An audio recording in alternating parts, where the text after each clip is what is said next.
जय जय श्री राधे।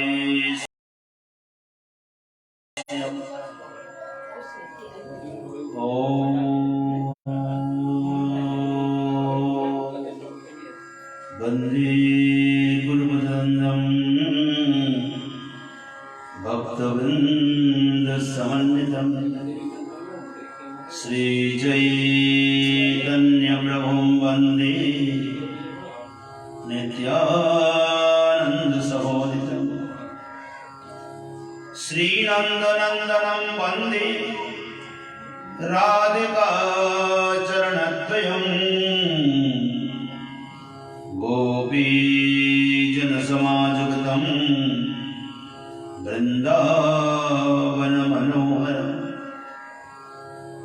आजानुलम्बितभुजौ कनकावदातौ सङ्कीर्तनैकपितरौ कमलायताक्षिणौ विश्वम्भरौ द्विजबलौ जुगधर्मपालौ वन्दे जगत्प्रियकरौ करुणावतारौ आनन्दलीलामयविग्रहाय हेमावदेव्यच्छविसुन्दराय तस्मै महाप्रेमरसप्रदाय चैतन्यचन्द्राय नमो नमस्ते। पञ्चतत्त्वात्मकं कृष्णं भक्तरूपस्वरूपकं भक्तावतारं भगताख्यं नमामि भक्तशक्तिकम्। जयतां सुरतौ पङ्गुर्मम मन्दमतिर्गतिः मत्सर्वस्वपदाम्भोजौ राधा मदन मोहनौ।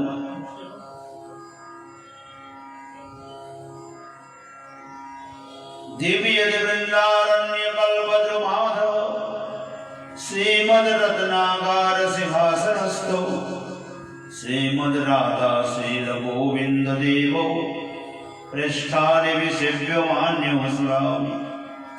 श्रीमन्रासरसारम्भि वंशीवटतटस्थितः कर्शनवेणुसनजगोपीर गोपीनाथ श्रीवस्तु नः। पादौ जदीयौ प्रथमद्वितीयौ तृतीयतुर्यौ कथितौ चतुरौ नावे सदा पञ्चमैव षष्ठ भुजन्तरं दुर्जुगलं तथान्यम्। कण्ठस्थु राजन्नवमर्जदीयौ मुखारविन्दं दशमो प्रफुल्लम्। एकादशो यस्य ललाटपटं शिरोपितो द्वादश एव भाति। तमादिदेवं करुणानिधानं तमालवर्णवसुहितावतारम् अपार संसार समुद्रसेतुं भजामहे भागवतस्वरूपम्। यं प्रव्रजन्तमनुपेतमपेतकृत्यं द्वैपायनो विरहकातर आजुहाव। ओद्रेति तन्मयतया तरभोऽभिनेदु स्तं सर्वभूतहृदयं मुनिमानतोऽस्मि। जस्वानुभावमखिल श्रुतिसारमेकम् अध्यगमदीपमतिदितीर् सदामितमन्दम्। संसारिणां करुणया अपुराणगुह्यं तं व्याससूनुमुपयामि गुरुं मुनीन्। हे कृष्ण करुणा सिन्धो दीनबन्धो जगत्पते गोपीश गोपिकाकान्त राधाकान्त नमस्तुते। तप्त काञ्चन गौराङ्गी राधे वृन्दावनेश्वरी वृषभानुसुते देवी प्रणमामि हरिप्रिये। वृन्दायै तुलसी देव्यै प्रियायै केशवस्य च कृष्णभक्तिप्रदे देवी सप्तवत्यै नमो नमः। जय श्री चैतन्य हरि जय नित्यानंद जय अद्वैत चंद्र जय गौर भगत वृंद। जय रूप सनातन भट्ट रघुनाथ श्री जीव गोपाल भट्ट दास रघुनाथ। এই ছয় গোসাই করো চরণ বন্দন, যাহা হইতে বিঘ্ন নাশ অভিষ্ট পূরণ। এই ছয় গোসাই প্রভু কর মোরে দয়া, আমি চরণে শরণ নিলাম দেহ পদ ছায়া। সব সুতা বৈষ্ণবের করি চরণ বন্দন, কৃপা করি মোর মাথে দেহ শ্রী চরণ। সব সুতা বৈষ্ণবের পাদে মোর কোটি নমস্কার, সর্বে পদ ধরি দেহ মস্তকে আমার। হৃদয়ে স্ফুরণ করাও জিহ্বায় কও বাণী, কি কহি ভালো মন্দ কিছুই না জানি।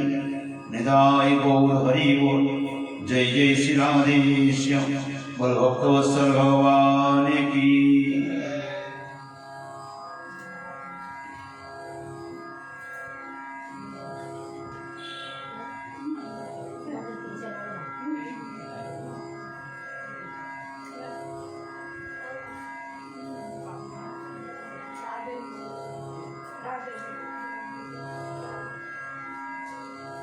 সর্বাগ্রে মা ধর্মের পরমারাধ্য শ্রী শ্রী গুরুদেব মহারাজের অভয় শ্রীপাদ পঙ্কজে যুগলে সংখ্যাতীত ভুলন্ত দণ্ডবত প্রণিপাত অর্পণান্ত समुपस्थित सभाए समूह श्रवण महाराज जी, समूह साधु संत महात्मा वैष्णव भक्त क्षत्रिय मंडली चरणारविंदी असंख्य असंख्य परिवार अर्पण कर तदनंतर गोष्ठी वंदना कर।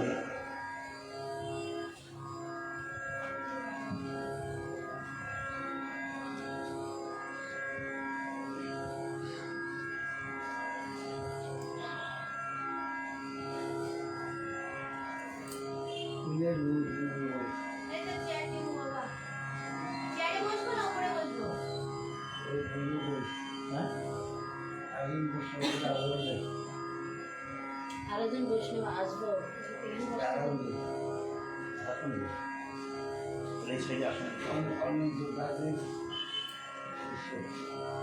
এখানে আরেকটা আসুন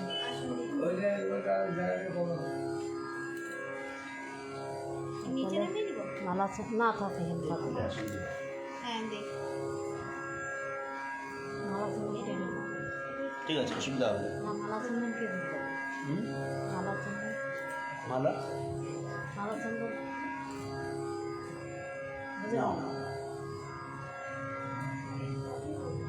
থালি কোথায় গেল? না বলছি উনি যে আসবে মালা চন্দন আমরা যোগ দিতে পারবো? মহারাজ জয় জয় শ্রী উপরে আছেন, উপরে আছেন।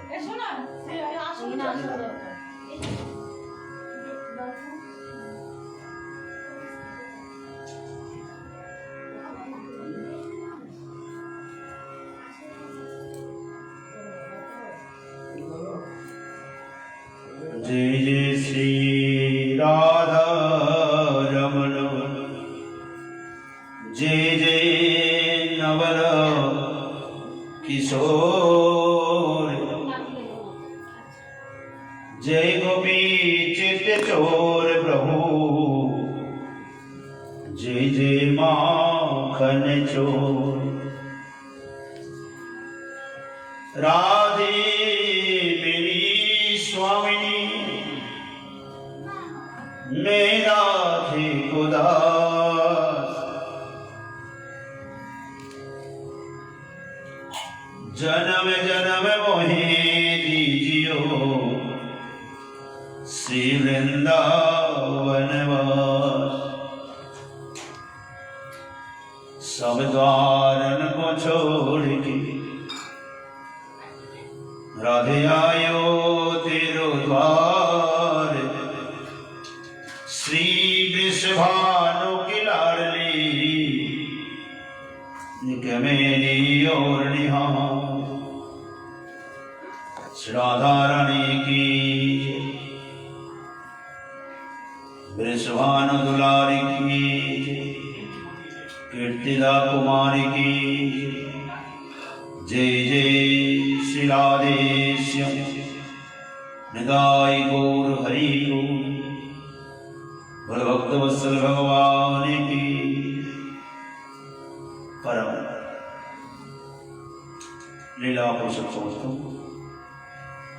सच्चित आनंदी मन विग्रह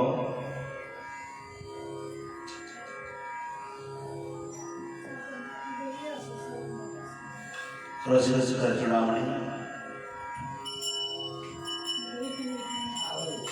आनंद कंद श्री बाल मुकुंद साक्षात वाग्मयपति मूर्ति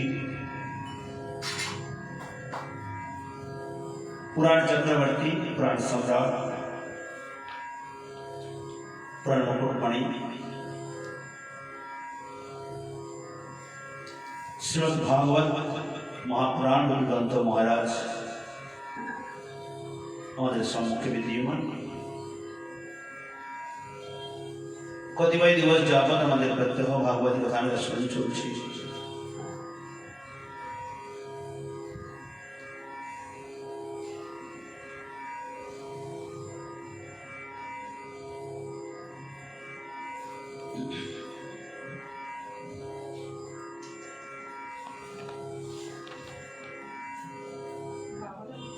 सृष्टि प्रारंभिक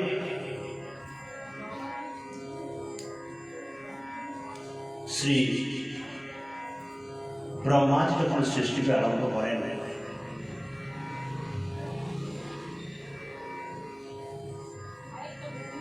তিনি প্রথমে অজ্ঞানের 5টি বৃত্তি সৃষ্টি করলেন। এটা শুরু কয়েকদিন চলছে। তদনন্তর চতুর্কুমারকে সৃষ্টি করলেন। তৎপশ্চাৎ চতুর্কুমার যখন তপস্যায় চলে গেলেন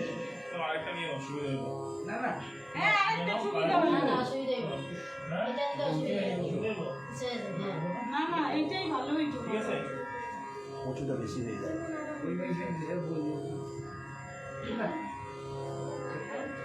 ছোট্ট চৌকি দিয়ে দাও।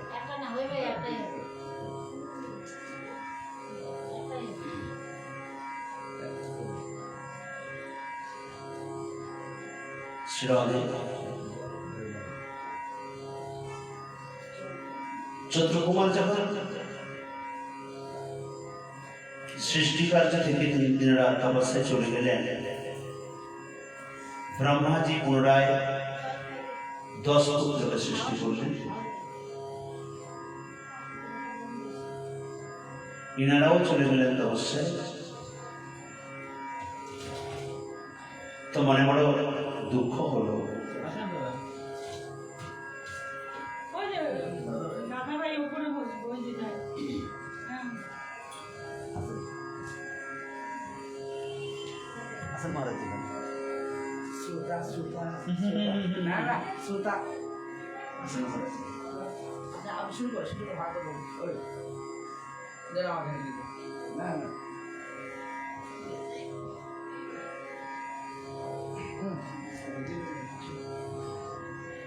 আমি পূর্বে সমাচার পূর্ণরূপে পাইনি, আসবেন এটুকু জেনেছি, কিন্তু এসে ফিরছেন। অভাগ্য দর্শন তো পেলাম, কিন্তু দুর্ভাগ্যকে আমি প্রথমে দর্শন পাইনি, যে প্রণাম করে এসে বসে।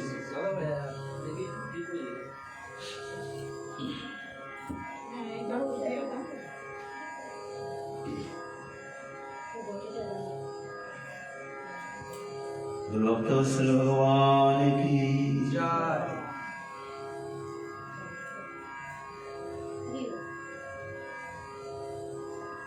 तो ব্রহ্মাজির মনে দুঃখ হলো, কারণ যে পুত্রকে তিনি সৃষ্টি করেন সেই পুত্রই চলে যায় তপস্যায়। প্রশ্ন এখানে ওঠে, সাংসারিক জগৎ সৃষ্টি হচ্ছে, ভজনের দিকে মন নেই, ভগবত চেতনা জাগরিত নাই, অথচ ব্রহ্মাজি সৃষ্টি করলেন। প্রথমে সৃষ্টি হওয়া মাত্রই যখন ব্রহ্মাজি আদেশ দেন, পুত্র আমি সৃষ্টি করেছি তোমাদিগকে, যাও আমার সৃষ্টি কার্যে সহায়তা করো। কিন্তু পুত্রগণ বলছেন, হে প্রভৃতা, আমাদের অনুমতি দেন কি প্রথমে ভগবত ভজন করে ভগবানকে সন্তুষ্ট করি, তৎপশ্চাৎ আপনার সৃষ্টি কার্যে সহায়তা করব। কারণ এটাই ছিল, পার্থক্যতা এটাই আছে। ব্রহ্মাজি সৃষ্টি হওয়া যখন হলেন ভগবানের নাভি কমল থেকে, সংসার সৃষ্টির পূর্বে স্বয়ং ভগবান তাকে ভাগবত প্রদান করে দিলেন। তো ভাগবতের আশ্রয়ে তিনি সৃষ্টি সঞ্চালন করলেন বা সৃষ্টি কার্য প্রারম্ভ করলেন। অতএব তাঁর কাছ থেকে যারা সৃষ্টি হলেন, সৃষ্টি হওয়া মাত্রই ভগবত ভজনের নিমিত্ত প্রবৃত্তি জাগরিত হল। তো সৃষ্টির প্রারম্ভেই ভাগবত ছেড়ে দিয়ে সৃষ্টি হয় নাই কিন্তু। আর বর্তমান সংসারে ভগবত ভাগবত ভগবত ভক্ত সব কিছু থেকে দূরে সরে গিয়ে সংসার, তো কি করে ভগবত ভক্তি ভগবত স্মৃতি জাগরিত হবে? সম্ভবপর নয়। ব্রহ্মাজির মনে দুঃখ হলো কি, আমি যে পুত্রকে সৃষ্টি করি তারাই চলে যায় তপস্যায়, তোমার সৃষ্টি তো বৃদ্ধি পায় না। ব্রহ্মাজি ভগবানের কাছে প্রার্থনা করলেন, প্রভু যাকেই সৃষ্টি করি সেই চলে যায় তপস্যায়। ভগবান বললেন, তুমি যেভাবে সৃষ্টি করছো এতে সংসার বৃদ্ধি পাবে না, কারণ তোমার প্রত্যেকটি সৃষ্টি স্বয়ম্ভূ সৃষ্টি। চতুর্কুমার চলে গেল, তৎপশ্চাৎ 10 পুত্রকে সৃষ্টি করলেন, তারাও চলে গেল তপস্যায়।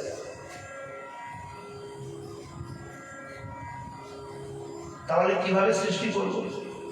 না মৈথুন ধর্মের সৃষ্টি করবো, বৈবাহিক সম্বন্ধে মৈথুন ধর্মের মাধ্যমে যে সংসার বৃদ্ধি পাবে তা কদাপি সমাপ্ত হবে না।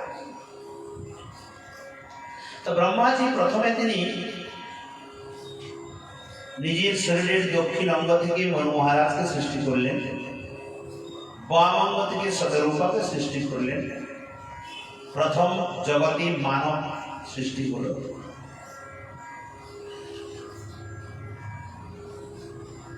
তদনন্তর এনাদের বিবাহ করিয়ে দিলেন। 2 পুত্র হলো, 3 কন্যা হলো। 2 পুত্র, জ্যেষ্ঠ পুত্র প্রিয়ব্রত, কনিষ্ঠ পুত্র উত্তানপাদ, আর 3 কন্যা আপতি, দেবহূতি, প্রসূতি। জ্যেষ্ঠ পুত্র প্রিয়ব্রত আবাল্য ব্রহ্মচারী ছিলেন। তিনি গন্ধমাদন পর্বতের কন্দরার মধ্যে দেবর্ষি নারদের কাছ থেকে ভগবত তত্ত্ব উপদেশ গ্রহণ করতেন।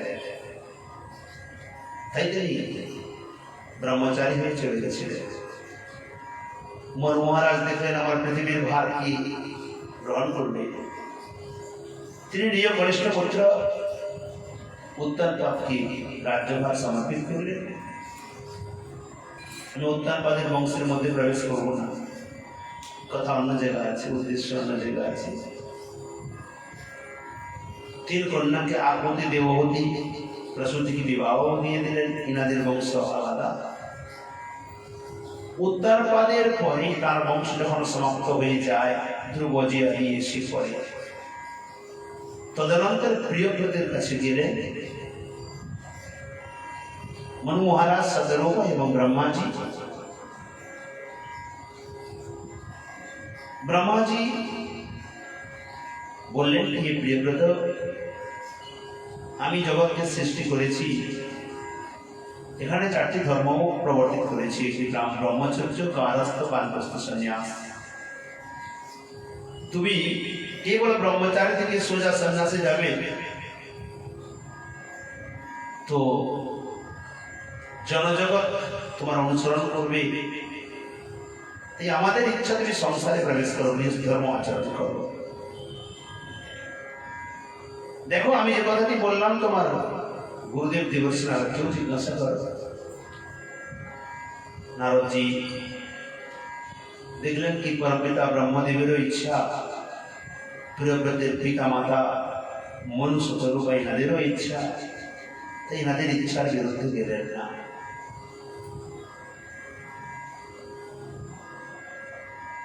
স্বীকৃতি দিলেন কি যাও। পরীক্ষিত মহারাজ প্রশ্ন করেছিলেন কি যার চিত্ত ভগবত কথামৃতি ভগবত চরণার বিন্দে একবার ডুবে গেছে, যিনি আত্মারাম স্বরূপ, তার চিত্ত কিভাবে সংসারে ডুবে গেল? প্রশ্ন করেছেন প্রিয়ব্রত ভাগবত আত্মারাম কথম মুনি গৃহীণমনুজন মূলঃ কর্মবন্ধ প্রাভব। যে সংসার কর্মবন্ধ যুক্ত, তার ভিতরে নাম চিত্ত কি করে লাগলো? কারণ যিনি মুক্ত সঙ্গ, যিনি দেবর্ষি নারদের কথা আমাদেরকে শ্রবণ করেছিলেন, তার চিত্ত তো লাগতে পারে না। সুখদেব গোস্বামী পাঁচশো উত্তর দিয়েছেন মুক্তম ভগবত শ্রীমচ্চরণারবিন্দ মকরন্দ রস উত্তম শ্লোক শ্রীমচ্চরণারবিন্দ মকরন্দ রস আবিষ্কৃতসো ভাগবত পরমহংস দ্বৈত কথাম কিঞ্চিদন্তরায় বিহতম স্বাম শিবতমম পদবেন প্রায় নাই। তোমার অনুমান ঠিক, যার চিত্ত একবার উত্তম শ্লোক ভগবানের চরণারবিন্দের মকরন্দ রসকে পান করেছে, চিত্ত আবেশিত হয়ে গেছে, তার চিত্ত কখনো লাগতে পারে না। তো কি করে লাগলো? আমি তো শুনেছি তিনি সংসারও করেছেন, তার পুত্রকন্যা হয়েছে, তিনি বিবাহ করেছেন। না পদ্মপত্র নিবাম্বাসা, যেমন পদ্মপত্রে জল থাকে না, থাকে কিন্তু স্পর্শ করে না। জলের ভেতরে পদ্মপত্র থাকে, আবার পদ্মপত্রের জল দিয়ে দিলেও দেখা যায় পদ্মপত্রের সঙ্গে জলের সম্পর্ক হয় না। এই প্রকার প্রিয়ব্রত মহারাজের চিত্র সংসারের মধ্যে কোনোদিন ডুবে নাই। তিনি তো কেবল গুরুবর্গের আদেশ পালন করার নিমিত্ত কর্তব্য রূপে স্বীকার করেছিলেন। প্রিয়ব্রত মহারাজ 11 অর্বুদ বৎসর পর্যন্ত পৃথিবীকে শাসন করেছিলেন, যার কার্যের দ্বারা সপ্তদ্বীপ পৃথিবী নির্মাণ হয়, 7টি সমুদ্র হয়, 7টি দ্বীপ হয়।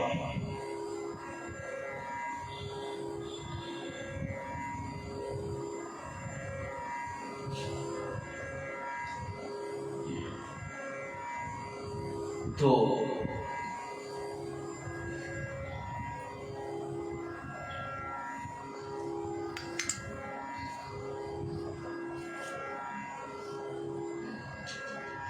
সেই প্রিয়ব্রত মহারাজের 10 জন পুত্র হয়।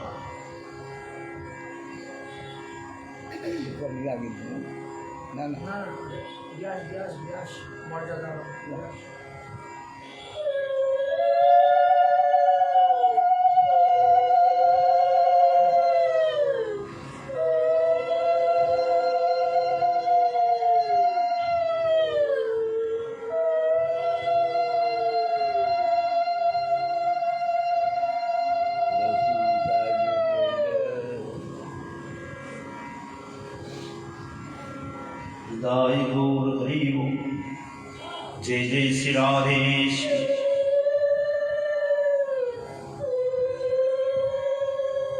এই প্রিয়ব্রত মহারাজের জ্যেষ্ঠ পুত্র বৃদ্ধ হৃদয় গৌর হরি জয় জয় শ্রী রাধেশ।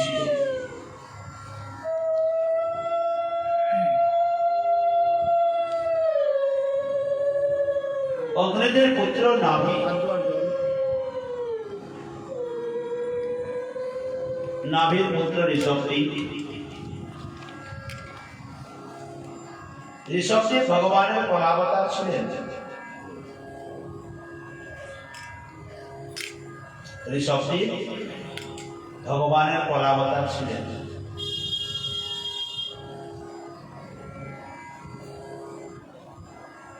যার কাছ থেকে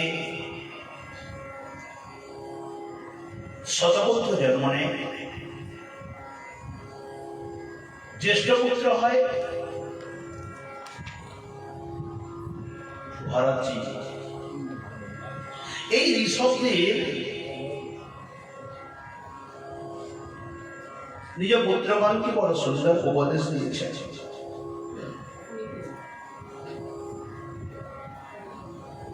তার শতপুত্র ঋষভদেব, জ্যেষ্ঠ পুত্র ভরত। ভরতজির নিচে ছোট কনিষ্ঠ,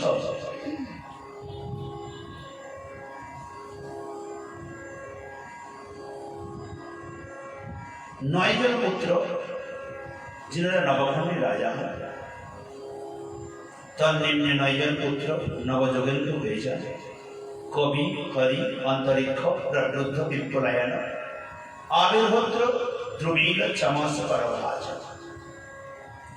তার নিম্নে 81 জন রাধা। এনারা এই শরীরে তপস্যা করে ব্রাহ্মণত্বকে লাভ করেন। কিন্তু শতপুত্রকে বসিয়ে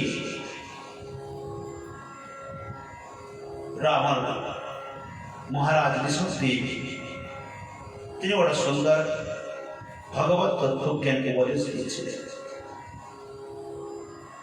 যদি পিতা পুত্রকে ভগবত তত্ত্ব পথে পরিচালিত না করে, সে পিতা নয়। ঋষভদেব স্বয়ং নিজ মুখে বলছেন, গুরুর ন সস্যাৎ সজনো ন সস্যাৎ পিতা ন সস্যাৎ জননী ন সস্যাৎ দৈবং ন তস্যাৎ ন পতিষ্ঠ সস্যাৎ নমো চৈর্যঃ সমুপেত মৃত্যুম। গুরুর ন সস্যাৎ, সে গুরু নয়। কেন নয়? না, যে গুরু উকার অন্ধকারশ্চ নিরুকারস্তত বিনাশকঃ, কুশব্দিক অজ্ঞান অন্ধকার তাকে যিনি বিনাশ করেন, দিব্য জ্ঞান দান করেন, শুধু অজ্ঞান অন্ধকারকে নাশ করেন। যদি ওটি না হয়, যদি জন্ম মৃত্যু জরা ব্যাধি থেকে উদ্ধার না করতে পারে, যদি জীবের চিত্তের মলিনতাকে দূর করে ভগবত ভক্তি জাগরিত করতে না পারে, যেমন দেবর্ষি নারদ প্রতিজ্ঞা করেছিলেন ভক্তিমাতার কাছে, অন্য ধর্মান স্থিরস্কৃত্য পুরস্কৃত্য মহোৎসবান তদা নাহম হরির দাসো লোকে ত্বাং ন প্রবর্তয়ে। আমি অন্য ধর্মকে নষ্ট করি, ভক্তি ধর্মকে আমি জগতে কেবল ঘরে ঘরে না, জনে জনে, প্রতি হৃদয়ে হৃদয়ে স্থাপিত করব। অন্য ধর্মান তিরস্কৃত পুরস্কৃত মহোৎসবান, মহৎ কথা অমৃত।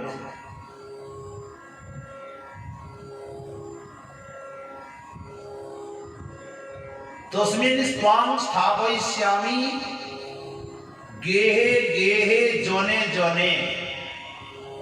আমি তোমাকে ঘরে ঘরে জনে জনে। এখানে প্রশ্ন উঠতে পারে, অন্য ধর্মান তিরস্কৃত কেন বললেন? বহু ধর্ম তো আছে জগতে, বহু ধর্মে বহু গুরুদেবও আছে।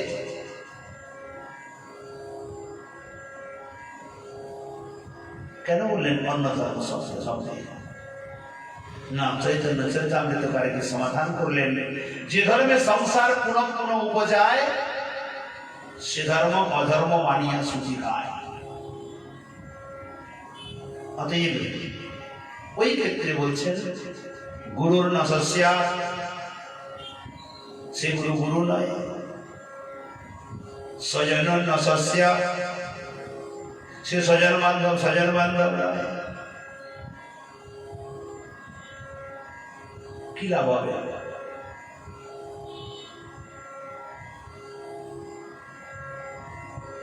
মীরাবাই বড় সুন্দর ভজন কীর্তন করতেন। তার রাজবংশের যারা আছে, পতি শ্বশুর শাশুড়ি আদি যারা যারা বংশে আছে, সবাই প্রতিবাদী, সবাই বিরোধী। কেন রাজরানী হয়ে সন্ত মহাত্মার সঙ্গে কথা শুনতে বসে, হরিকীর্তনে নৃত্য করে, উন্মাদিনী হয়ে তাদের সম্মান চলে যায়। তো ওরা পত্র লিখলেন তুলসীদাসদের কাছে, কি করবো, তোমার তো পরিবারের সবাই বিরোধী।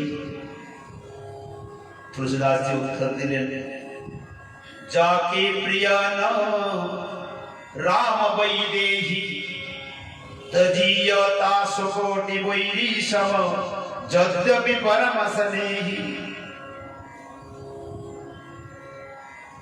যদি পরম স্নেহীও হয়, সে যদি আমার রাম সীতাকে ভালো না বাসে, পরম শত্রু মনে করে তার উপরে ত্যাগ করে। কেউ করেছে, অবশ্য করেছে। তেজো পিতা প্রহ্লাদ বিভীষণ বন্ধু বর্তমাতারি গুরু বলি তেজো কান্ত ব্রজ বনিতন ভয়মুদ মঙ্গলহারি। প্রহ্লাদজি নিজের পিতাকে পরিত্যাগ করলো। শ্রীমদ্ ভাগবতে প্রহ্লাদ চরিত্রে বর্ণিত আছে, প্রথম যখন প্রশ্ন করেছেন না হিরণ্যকশিপু, যে পুত্র কি উত্তম পড়াই পড়ে এসেছো, কোন গৃহ থেকে বলো,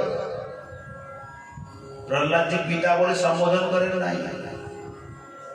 ওখানে কি বলছেন না, অসুর বর্জনে হীনা, হে অসুর শ্রেষ্ঠ, যেমন বৃত্তি তেমন ডাকটি ওই প্রকার প্রাপ্ত হয়েছে।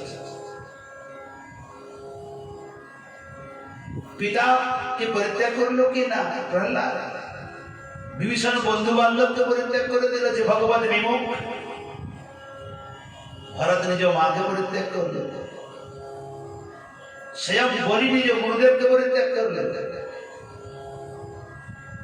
অতএব ভগবত ভজনের যারা বাধাকারী, সে স্বজন বান্ধব নয়।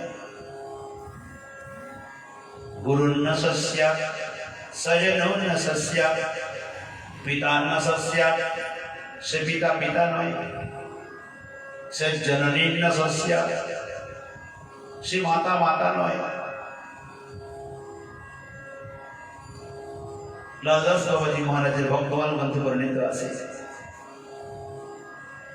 এক মদালসা মাতা ছিল, 3 পুত্রকে সন্ত করে পাঠিয়ে দিল। আর বর্তমান মা না ডাকু বা গোন্ডা বা সরাবি তৈরি করে ছেড়ে দিল। ওই পুত্র বড় হয়ে ডান্ডা কেন চালাবেন, লাঠি কেন চালাবেন না? শ্রীমদ্ ভাগবত তো প্রত্যক্ষ প্রমাণ দিয়ে দিয়েছিলেন। প্রথমে পদ্মপুরাণের উত্তরখণ্ডটি ভাগবত মাহাত্ম্যে, এক গোকর্ণ আর এক ধুন্ধুকারী। পিতা আত্মদেব গোকর্ণকে তৈরি করলো, আর তার সঙ্গীতে লাভ কি হলো না, শ্রীমদ্ ভাগবত দশম স্কন্ধ পাঠ করতে করতে অন্তিমে ভগবত চরণ লাভ করলো। আর ধুন্ধুকারী যেমন পুত্রকে মা ধুন্ধুরি তৈরি করলো, কুয়ার মধ্যে পড়ে প্রাণ ত্যাগ করতে হলো, আত্মহত্যা করতে হলো। নিজ হাতে যেমন করে তৈরি করেছে যে গাছটিকে, তার ফলটা তো ওটাই দেবে। অতএব জননী না সস্যা, যে ভগবত বহির্মুখ, সে জননী নয়। দৈবম নদস্য, সে দেবতা নয়। আমরা ধুমধামের সহিত হাজার দেব দেবীর পুজো করি না কেন? ভগবান শ্রীকৃষ্ণ স্বয়ং অর্জুনকে বলছেন, অর্জুন জানতি দিবব্রতা দেবান পিতৃন জানতি পিতৃব্রতা। যারা দেব দেবীর পূজা করে তারা দেবলোকে যায়, যারা পিতৃলোকে অর্চন পূজন করে পিতৃলোকে যায়। ভূতের জানতি ভূতের চেয়া, যারা ডাকিনী শাকিনী যোগিনী ভূতিনী পেতনি নিয়ে পুজো করে না, মৃত্যুর পরে ভূত লোকে যাবে সুনিশ্চিত।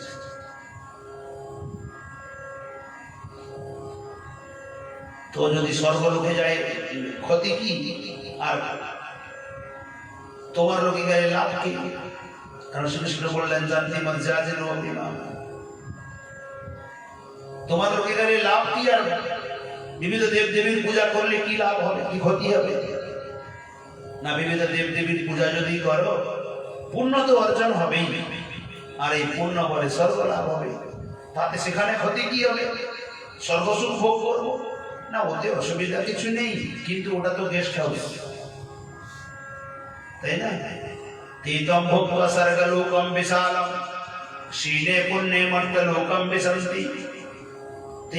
এই পুণ্যবান ব্যক্তিগণ তম বিশালম স্বর্গলোকম ভুক্ত্বা, ওই বিশাল স্বর্গলোককে ভোগ করিয়া ক্ষীণে পুণ্যে পুণ্য ক্ষয় হইলে মর্ত্যলোকম বিশন্তি, পুনরায় মর্ত্যলোকে চলে আসে। লাভ কি হবে? আর পুনরপি জননম পুনরপি মরণম পুনরপি জননী জঠোরে শয়নম इति संसारे स्फुटतर दोष कथमिव मानव तव संतोष। यदि কি লাভ হবে? জন্ম মৃত্যু জরা ব্যাধি, জন্ম মৃত্যু জরা ব্যাধি, এই চক্র চলতেই থাকে, এতে লাভ কিছু হবে না। তাহলে তোমার লোকে গেলে না যদ্গত্বা না নিবর্তন্তি, যেখানে গেলে আর ফিরে আসতে হয় না। তদ ধামম পরমম মম, ওটি ওই পরম ধামটি আমার। আর সব থেকে কি প্র্যাকটিক্যাল বাস্তব কথা, আমাদের ভেতরে যে থাকার নিমিত্ত এই শরীরটি বেঁচে আছে, যে জন্ম জন্মান্তরের অনন্ত জন্মের বন্ধু, আমি আমার কর্মচক্রানুসার যে জনি প্রাপ্ত হই না কেন, সে কিন্তু আমাকে ছাড়ে না। আর অনন্ত দেবদেবী যদি ভেতরে বসেও থাকে না, ও যদি না থাকে, একে মরা বলে সবাই শ্মশানে পুড়িয়ে দেবে। তাকে বাদ দিয়ে আমি যদি অন্য দেব দেবীর পুজো করি, কিন্তু এক ভক্তিকে ব্যভিচারী করা হলো না। এই যে বললেন দৈব, এই দেবতা দেবতা নয়, দৈবম ন স্যাৎ ন পতিষ্ঠ স্যাৎ, সে পতি পতি নয়। যে পতি ভগবত উন্মুখী না করায়, ভগবত ভজনের পথে না নিয়ে যায়, ও পতি পতি নয়। পতি যদি পতি শব্দকে ধ্যান দিয়ে দেখি, পতি পাতি ইতি পতি, পালনম করোতি রক্ষণম করোতি ইতি পতি। যখন বিবাহ করতে গিয়েছিল না, বিশেষ রূপেণ ভারম বহনম করোতি, বিশেষ রূপে ভারকে গ্রহণ করে নিয়ে এসছে, প্রতিজ্ঞাপূর্বক সম্পূর্ণ জীবনের ভার নিয়েছে। আর যখন মৃত্যু শয্যায় শুয়ে গেল, সে প্রতিজ্ঞা কোথায় গেল? ভগবত চরণ নিয়ে গেল না, ভজনের রাস্তাও দেখালো না, সংসারের মধ্যে ডুবিয়ে দিয়ে চলে গেল। তখন কোন পতি রক্ষা করে না? প্রাণপতি, জগৎপতি, ওই কেবল মাত্র। তো আমি আগেই তার চরণে শরণাপন্ন হয়ে যাই না, পরে কেন হব? তো যে পতি ভগবত ভজনের উন্মুখ করায় না, ও পতি পতি নয়। পতি ন মোচৈ নিজঃ সমুপেত মৃত্যু। যে আমাদের এই জন্ম মৃত্যু, এই চক্র থেকে যে উদ্ধার করতে পারে না, কেউ না। অতএব হে পুত্রগণ, এই শরীর যা আমরা কষ্টের দ্বারা যে সমস্ত বস্তুকে আহরণ করি, যাকে সুখ বলে মনে করি, ওটা কিন্তু বাস্তবিক সুখ না। আমাদের শরীরের তিনটি গতি হবে। আমি আমার রূপে যে বস্তুকে আপনত্ব করে নিয়েছি, যাকে আমি বলে ভাবি আর আমার বলে ভাবি, এই নশ্বর বস্তু যখন বিনাশপ্রাপ্ত হবে না, এর মাত্র তিনটি গতি। কৃমি ভস্ম সংগান্তম, হয় পুঁতে ফেললে কৃমি হবে, পশুপক্ষী খেয়ে ফেললে বিষ্ঠা হবে, অথবা পুড়িয়ে ফেললে ভস্ম হয়ে যাবে। তো এর প্রতি এতটা অহংকার কিসের? কি কারণে? মহৎ শিবাম দ্বার মাহুর বিমুক্তি অতএব মহতের চরণকে যদি সেবা করো, মুক্তির দ্বার খুলে যায়। চৈতন্য চরিতামৃতকার বলছেন, মহৎ সেবা বিনা কোন কর্মে সিদ্ধ নয়। হাজার যদি আমরা সৎকর্ম করি, মহৎ কৃপা যদি না থাকে, কোন কাজে সিদ্ধ নয়। কৃষ্ণ ভক্তি দূরে রহু, সংসার না যায় ক্ষয়। বলে সংসারে ক্ষয় হওয়ার দরকার কি আছে? সংসারে তো আছি, ভালোই আছে। লোচন দাস ঠাকুর চৈতন্য মঙ্গলে বর্ণন করছেন বড় সুন্দর। সংসারের পার হইয়া ভক্তির সাগরে যে ডুবিবে, সে ভজুক নিতাই চাঁদের। সংসারের পার হইয়া, আচ্ছা কেবল যদি বলা যায় গৌহাটি যাইয়া, সমাজকার ক্রিয়া হয়ে গেছে নাকি? নিশ্চিত কথা কিছু বাকি আছে। সেই প্রকার সংসারের পার হইয়া, অর্থাৎ সংসার পার না হওয়া পর্যন্ত ভক্তির সাগর পাওয়া যায় না। সংসারের পারে যাওয়ার রাস্তা কয়টা? একটা তো জানি, মরে গেলে সংসারের পারে চলে যাবো, আর না হলে ঘর ছেড়ে পালিয়ে গেলে যাবো। ঘর ছেড়ে চলে গেলেও কিছু লাভ হবে না। কেন না? সংসার হৃদয়ের ভিতরে বসে আছে। আর শরীর যদি নষ্ট হয়ে যায়, তাতেও কোনো লাভ হবে না, কারণ কর্মফল রূপী সংসার এর সাথে করে চলবে। ও চেন সিস্টেম চলতেই থাকে।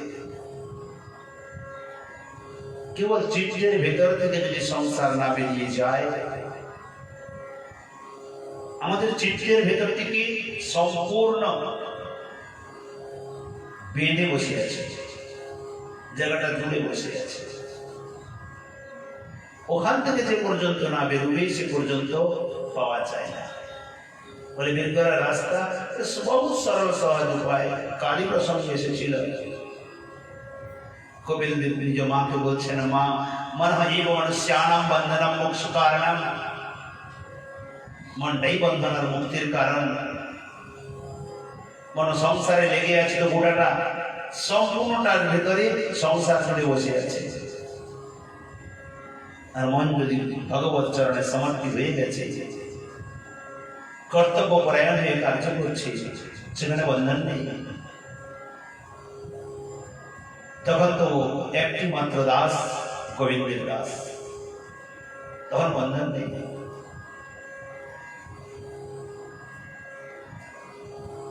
বড় সুন্দর উপদেশ দিয়েছেন। শতপুত্রকে উপদেশ দিয়ে ঋষভদেব চলে গেলেন তপস্যায়। এদিকে জ্যেষ্ঠ পুত্র ভরত সম্পূর্ণ পৃথিবীর রাজা হলেন। 1 কোটি বছর পর্যন্ত তিনি পৃথিবীকে শাসন করেছিলেন। ঋষভদেব চলে গেলেন বন্য প্রদেশে তপস্যা করতে। এই প্রকার তিনি তপস্যা করতে লাগলেন, যার তপস্যা যার মল থেকে চন্দন বৃক্ষের উৎপত্তি হল। আর যে চন্দন পাওয়ার নিমিত্ত আমার স্বয়ং গোবর্ধন নাথ ওই চন্দন পাওয়ার নিমিত্ত মাধবেন্দ্র পুরীপাদকে পাঠিয়েছিলেন মলয় চন্দন। কেমন ভক্ত আর কেমন ভগবান, বড় বিচিত্রতা।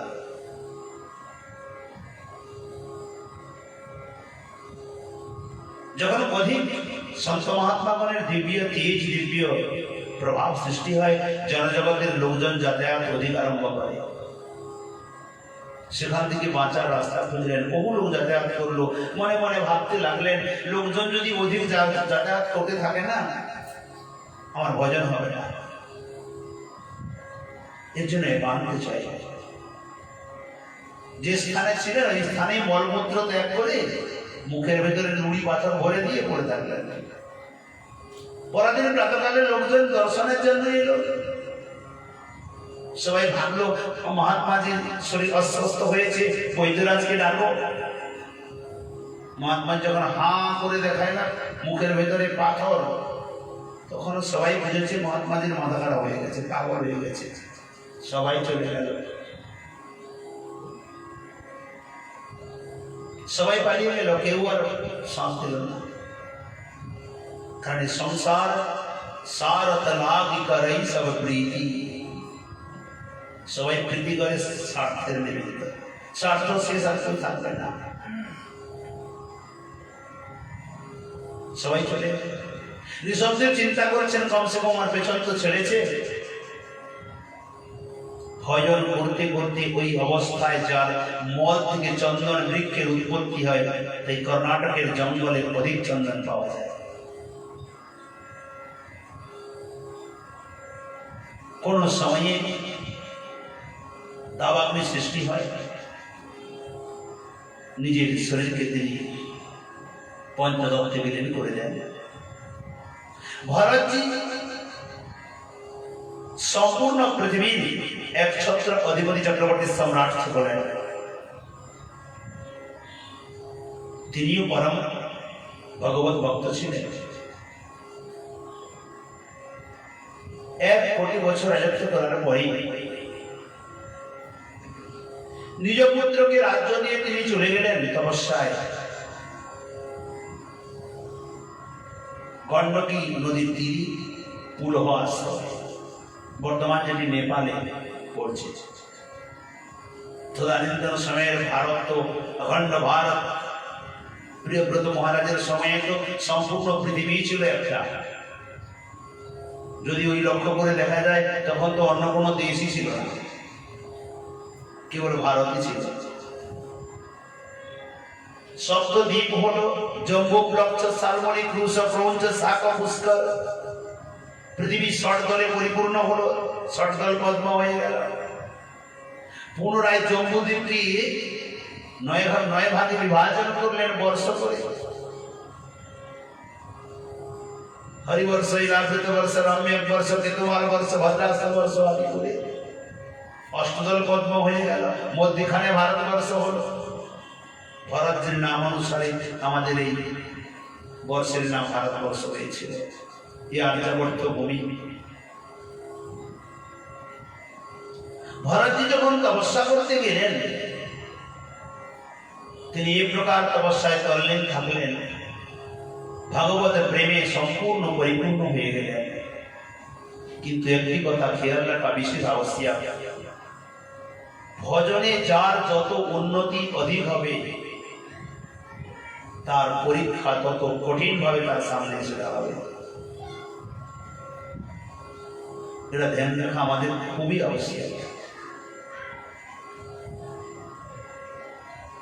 এই জন্য ভগবত ভজনের ক্ষেত্রে জাতি, বিদ্যা, মহত্ব, রূপ, যৌবন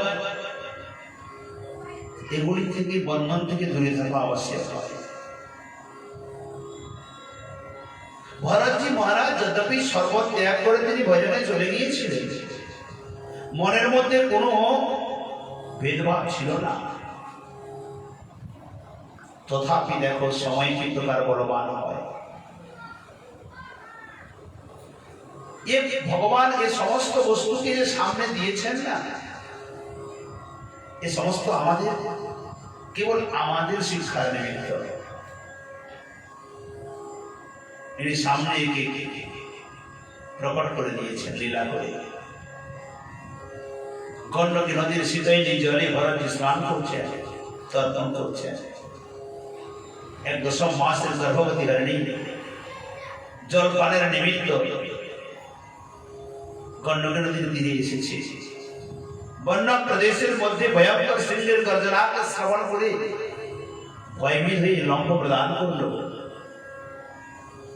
গণ্ডকী নদী পার হয়ে এপারে তো এসে পড়ল, কিন্তু মধ্য নদীতে গর্ভপ্রসব হয়ে গেল, গর্ভপাত হয়ে গেল।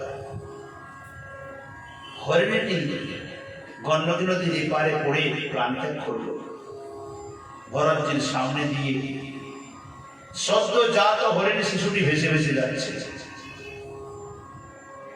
ভরতজি মনে মনে ভাবছেন, সন্ত হৃদয় নবনীত সমানা, সন্তের হৃদয়টি অত্যন্ত কোমল হয়। তিনি চিন্তা করলেন, আমি যদি একে না উঠাই তো মরে যাবে। তাই তিনি সেটাই জল থেকে উঠিয়ে নিয়ে এলেন। উপরে উঠিয়ে নিয়ে মনে মনে ভাবছেন, আমি একে যদি ছেড়ে দিয়ে একে তো কেউ খেয়ে যাবে, মরে যাবে। না, একে আশ্রমে নিয়ে যাই। দেখো, কোন সময়ে একনাথজি মহারাজ গঙ্গা স্নানে গেছিলেন। গঙ্গা স্নান করতে গিয়ে দেখছেন একটি এত বড় বিছা, বিচ্ছু, তেঁতুল বিছাগুলি বড় বড় হয়, ও ভেসে ভেসে যাচ্ছে। চিন্তা করছে ও তো মরে যাবে, যদি জলে ভেসে ভেসে যায় তো মরে যাবে। ওকে বাঁচানোর জন্য অঞ্জলি করে জল তুলছেন, হাতের ফাঁক দিয়ে জল পড়ে যায়, বিছাটি হাতে চলে আসে, দংশন করে তো আবার পড়ে যায়। এক গলা জল থেকে তাকে নিয়ে আসছেন তুলে তুলে। যতবার উঠান ততবার দংশন করে, আবার পড়ে যায়, আবার উঠান, আবার দংশন করে, আবার পড়ে যায়। এই করতে করতে তিনি উপরে নিয়ে এলেন, ছেড়ে দিলেন। এক পথিক বলছে, এই দৃশ্যটি দেখছিল দাঁড়িয়ে দাঁড়িয়ে, মহাত্মাজি, আরে ও বিছাটির সঙ্গে এরকম খেলা খেলছেন, ওকে ছেড়ে দেন না। ও বারবার দংশন করে আর বারবার আপনি তাকে উঠাতে যাচ্ছেন, ব্যাপার তো বুঝি না, ছেড়ে দেন না তাকে। কিছু বললেন না, চুপচাপ উঠিয়ে নিয়ে এসে উপরে দিয়ে তারপরে বলছেন, আবার কি বলছে, ও বারবার আপনাকে দংশন করছে আর বারবার আপনি উঠাচ্ছেন, বেঁচে যাক, আপনার কি হয়েছে? উনি বড় সুন্দর কথা বললেন। এই বিছাটির লম্বা কত না? 8 কড়া। 8 কড়া শরীরে থাকা বিছাটি তার স্বভাব ছাড়তে পারে না, তার দংশন করা। আর আমি 6 ফিট শরীরের মধ্যে বাস করছি, আমি দয়া স্বভাবটাই কি করে ছাড়বো? জীবের প্রতি দয়া করা কি করে ছাড়বো? আমার স্বভাবটা যদি ছেড়ে দিই আমি তো অসুরেতে পরিগণিত হব। অতএব সাধু সন্তের হৃদয় অত্যন্ত কোমল, কিন্তু হ্যাঁ, সব জায়গায় নাই। বজ্রাদি কঠোরানি মৃদুরি কুসুমাদবি, নিজের নিয়ম ক্ষেত্রে, নিজের সদাচার আচরণ ভজন ক্ষেত্রে বজ্রের মতো কঠিন, চট্টান থেকে আরো কঠিন হয়। কিন্তু জীবের প্রতি দয়ার ক্ষেত্রে মৃদুরি কুসুমাদবি, ফুলের থেকেও আরো কোমল হৃদয়। নিয়ে তো চলে এলেন ভরতজি। হরিণ শিশুকে রক্ষা করা এ ধর্ম ছিল, উত্তম কার্য ছিল। ওকে নিয়ে আসাও কোনো অধর্ম ছিল না। কিন্তু ওকে নিয়ে এসে আশ্রমে রাখার পরে লালন পালন করতে গিয়ে যে ওর প্রতি মমতা হলো, এখানেই হয়ে গেল সমস্যা। যখনই মমতাতে ভাগ পড়ে গেল, ঠাকুরজির প্রতি যে মমতা ছিল ওটা ভাগ হয়ে গেল এদিকে। ভজনে বসেছেন, পরের শিশুটি এসে অঙ্গ চাটতে আছে, মনে মনে ভাবছেন, হায় রে, এর বাকি আছে আর বলো, আর তো কেউ নেই, আমি ছাড়া আমাকে পিতা মাতা মনে করে। কখনো পূজার সামগ্রী সুন্দর করে সহ্য করেছেন, ঘরের শিশু মুখ দিয়ে দিয়েছে, ভোগ রাগ পুষ্প চন্দন আদিতে নষ্ট হয়ে গেল। ধ্যানস্থ হয়ে ঠাকুরজি চিন্তন করছেন, ঘরের শিশু কোলে চলে গেছে, ধ্যান ভঙ্গ হয়ে গেল। তাকে তাড়িয়ে কি হবে? তো আমাকেই সবকিছু মানে, তাড়িয়ে কি দেখো কোলে চলে গেছে, কত আপন মনে করে। ধীরে ধীরে ধীরে ধীরে মমতা হরেন শিশুর প্রতি বাড়তে আরম্ভ হলো। যেখানে ছিল, বিষ্ণু পুরাণে বলছেন, অনন্য মমতা বিষ্ণু মমতা প্রেম সঙ্গতা। যে ভগবানের প্রতি অনন্য মমতা হলে ওটি প্রেম নামে অভিহিত হয়। সেটি চলে গেল কোথায়? হরেন শিশুর প্রতি। ঠাকুরের প্রতি মমতা কমতে আরম্ভ হলো, চলে গেল হরেন শিশুর প্রতি। ফলত কি লাভ হলো? ধীরে ধীরে হরেন শিশুটি বড় হয়ে গেল। জঙ্গলের পশু তো জঙ্গলে চলেই যাবে না, তাই কতদিন আটকাবে? এমনকি দেখো, আমরা যে কোনো বস্তুকে, যে কোনো সম্বন্ধীজনকে, যে কোনো ধন সম্পদকে, বিষয়বস্তুকে যত আটকে রাখি না কেন, আমাদের ছাড়তে হবে এ সুনিশ্চিত। আমি যদি স্বেচ্ছায় না ছাড়ি, একদিন বলপূর্বক আমাকে ছাড়িয়ে দেবে, বলপূর্বক ছাড়িয়ে দেবে। আমি ইচ্ছাকৃত না ছাড়লেও আমাকে ছাড়াবে। একদিন হরিণ শিশু বনে চলে গেল। ভরতজি মহারাজ হরিণ শিশুর বিরহে ভূমি শয্যা হয়ে গেলেন, শয্যাশায়ী হয়ে গেলেন, কাঁদতে কাঁদতে। ওর তো কেউ নেই, তাকে ছোট্টবেলা থেকে নিয়ে এসে লালন পালন করে বড় করেছিলাম, যার মা নেই, মাতৃহারা শিশু এই আশ্রমের ভেতরে ঘুরে বেড়াতো। তার পায়ের চিহ্ন কত সুন্দর ছিল। হে ধরতি মাতা, আমার হরিণ শিশুর পদপঙ্কজের চিহ্নের দ্বারা তোমার বক্ষস্থল সজ্জিত হতো, সুশোভিত হতো। আজ হরিণ শিশু নেই।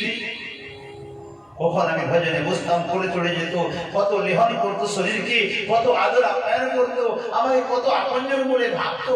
আজ সে চলে গেছে, আজ কেউ নেই। না জানি জঙ্গলের ভেতরে কোনো পশু খেয়ে গেছে, কোনো ব্যাধ মেরে খেয়ে গেছে। হা হুদাস করতে করতে প্রাণ ত্যাগ করলেন। চিন্তা করো, আমাদের কার কথা, আমরা কোন গীতিতে আছি? যিনি ঋষভদেব যেমন ঋষির পুত্র, যিনি প্রিয়ব্রত মহারাজের বংশজ,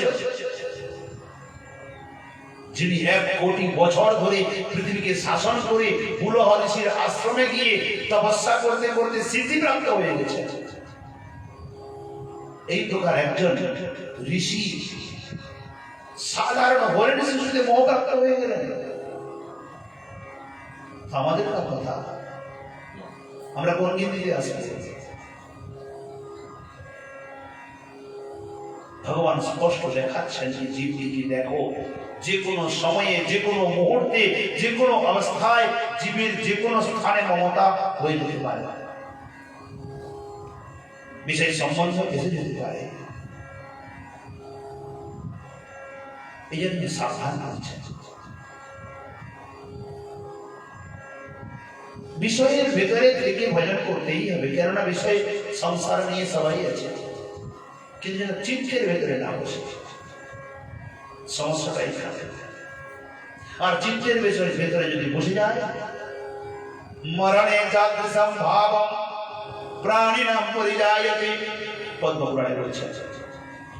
তাজ্জা সুসত্তাস্তে তদের উপাসত পরায়ণাঃ।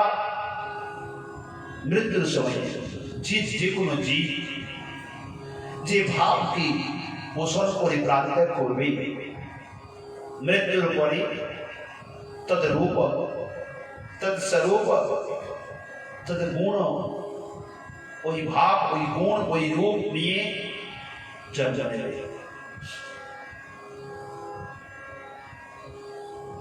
একাদশ স্কন্ধে 24 গুরুর উপাখ্যানে কুমার পোকার কথা বর্ণিত আছে। কুমার পোকা কাকে বলে? এই ছাদে বা কোনো কোনো জায়গায় দেখা যায় মাটির ঘর করে থাকে কুমার পোকা। ওদের কিন্তু বাচ্চা হয় না, আর ওদের ডিম্বও হয় না। ওই কুমার পোকা কি করে, অন্য একটি পোকাকে ধরে নিয়ে এসে তার ওই ঘরের ভেতরে পুড়িয়ে দেয়। তার মুখে থাকে কিছু বিষ পোড়া, ওটি ওর শরীরে দিয়ে দেয়, যার দ্বারা ওর ধীরে ধীরে মৃত্যু হবে। আর সামনে চারপাশে বন্ধ করে কুমার পোকাটির সামনে বসে আছে। আর ওর ভেতরে থাকা যে পোকাটি মৃত্যুর সময়ে এই কুমার পোকার রূপকে দেখে চিন্তা করতে করতে ভয়ে ভয়ে প্রাণ ত্যাগ করে। 21 দিন পরে যখন প্রাণ ত্যাগ করে, ঠিক তার পূর্ব মুহূর্তে কুমার পোকাটি মুখের আঠা দিয়ে ওর ঘরটাকে বন্ধ করে দেয়। 21 দিন পরে ওর ভেতর থেকে কুমার পোকার রূপ ধারণ করে পোকাটি বেরিয়ে আসে। এই জন্য মৃত্যুর সময়ে যে যে ভাব, যে রূপ, যে চিন্তা করে শরীর ত্যাগ করে, সে ওই রূপ, ওই গুণ, ওই ভাব নিয়ে জন্ম নেয়। ये প্র্যাকটিক্যাল প্রমাণ, প্রত্যক্ষ প্রমাণ। ভরতজিও তদ্বৎ হরিণ শিশু হয়ে তিনি জন্ম নিলেন। কিন্তু দেখো, হরিণ শিশু হয়ে জন্ম নিলে কি হবে? পূর্বজন্মের সংস্কার নষ্ট হয় নাই, ও সংস্কার নষ্ট হয় নাই। এই জন্য সংস্কার কখনো নষ্ট হয় না, ও সংস্কারকে শ্রীকৃষ্ণ স্পষ্ট বললেন। নন্দবাবুকে বলছেন, কর্ম না জায়তে জন্তু কর্মণ নৈব বিলীয়তে সুখম দুঃখম ভয়ম ক্ষেমম কর্মণ নৈব বিবদ্ধতি। জীব কর্মের দ্বারা সৃষ্টি হয়, কর্মের দ্বারা মৃত্যুকে বরণ করে। সুখ দুঃখ ভয় রক্ষা প্রত্যেকটি কর্মের দ্বারা হয়। যদি সুসৎকর্ম করি তোর ফলটাও সাথে যাবে, আর যদি অসৎকর্ম করি সেটাও সাথে যাবে। সৎকর্মের উত্তম সংস্কার পাবো, উত্তম সংস্কার আমার সঙ্গে যাবে, সেই সংস্কারে সেই প্রকার স্থানে আমার জন্ম হবে। আর যদি কুসঙ্গ করি, কুসংস্কার আসে, সেই সংস্কার অনুসারে আমার জন্মটা ওভাবেই হবে। জীব যে জন্ম নেয় এতে 5টি সংস্কার, 6টি সংস্কার তার জীবনে চলে আসে। ষট সংস্কার। পূর্ব জন্মে যে কর্মগুলি করে রেখেছি তার ফল দাঁড়িয়ে আছে। ওই ফলানুসার যে ব্যক্তির কাছে গিয়ে জন্ম নেবে তার সঙ্গে এর যে সম্বন্ধ বা যে সম্পর্ক কর্মানুসার আছে, তাকে ভোগ করার জন্য ওখানে যেতে হবে। একজন বৃদ্ধ, তার পুত্র মরে গেছে, যাচ্ছে হরিদ্বার গঙ্গা স্নান। আরেক বৃদ্ধ সেও চলছে, তারও পুত্র মরে গেছে। সে কাঁদতে কাঁদতে যাচ্ছে। যে বৃদ্ধটি কাঁদতে কাঁদতে যাচ্ছে তার এর সঙ্গে দেখা হয়ে যায়।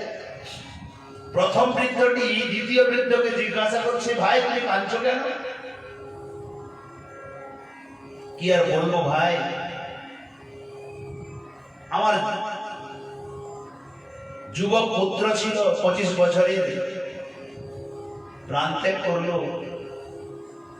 কোথায় পিতার অস্থি নিয়ে গঙ্গাস্তি করবে পুত্র, সেই স্থানে পিতাকে পুত্রের গঙ্গাস্তি করতে হচ্ছে।